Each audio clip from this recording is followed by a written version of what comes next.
Final lap in the round of 10 in the Craftsman Truck Series playoffs.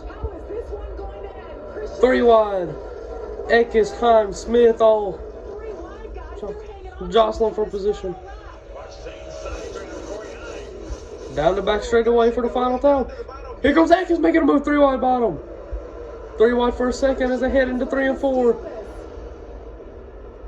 Eckes slides up. Oh, into the wall goes Smith.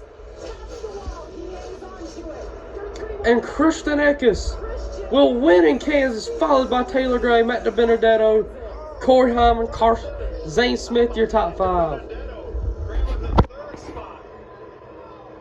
What a finish in Kansas.